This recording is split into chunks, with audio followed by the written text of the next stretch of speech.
Hello sa ating mga SSS members and pensioners. It's me, Angel. Welcome sa aking YouTube channel. Sasagutin ko tong comment ng viewer natin pero itago ko lang yung pangalan niya. Sabi niya, ako ma'am nag-18 months advance nung March and supposedly ang monthly pension on June 2027 pa. So kasali na ba ako sa increase ng September 2026? Mga ma'am and sir, ganito ha, napaka-importante po na dapat alam nyo kung ano ang inyong date of retirement or date of contingency sa SSS. Dahil dito nyo po malalaman kung kasama ba kayo sa increase na mangyayari ngayong September 2026 or kaya naman magkakaroon ba kayo ng differential doon sa mga buwan na nalampasan dahil kayo ay nag-18 months advance pension? Tandaan niyo po ito, tingnan niyo yung nasa screen. Kung ang inyong date of retirement or date of contingency ay within September 1, 2025 to August 31, 2026, kung pasok pa sa mga date na yung binanggit ko ha, then kasama po kayo sa increase ngayong September 2026. Tingnan nyo ng mabuti guys yung nasa screen, pwede nyo po yan i-screenshot.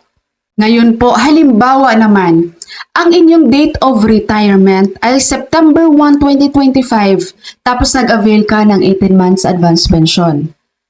Ang pasok na buwan sa iyong 18 months advance ay from September 2025 to February 2027.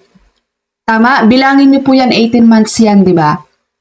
Ikasama ka nga sa increase ng September 2026. So may mga natatamaan kang mga buwan, may mga nalampasan ka na mga buwan na dapat may increase ka na niyan.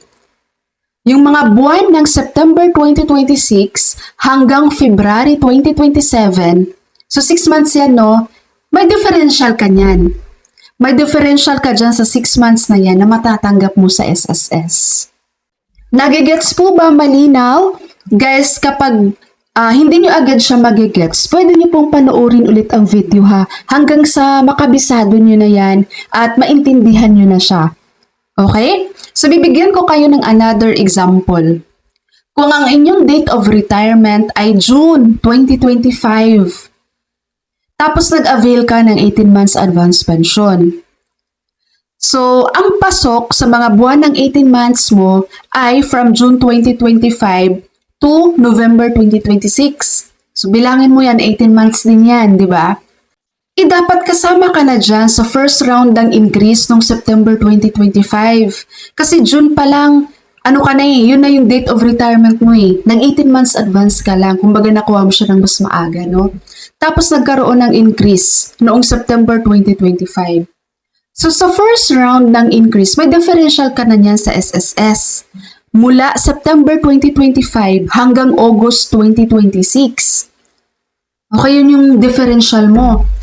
Ipagdating ng September 2026 ngayong taon, second round na naman yun ng increase, guys.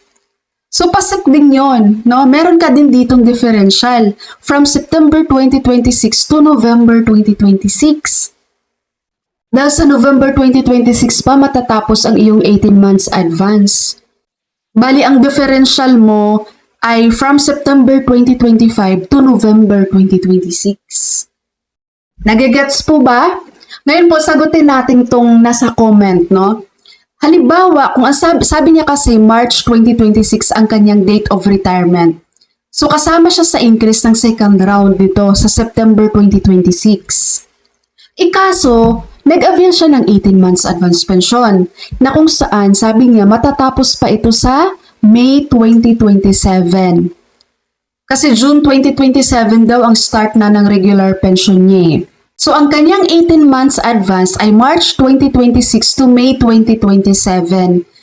So ibig sabihin madam, meron kang differential nito mula September 2026 hanggang May 2027. So, September, October, November, December, January, February, March, April, May. 9 months yan, no? 9 months na differential mo kay SSS.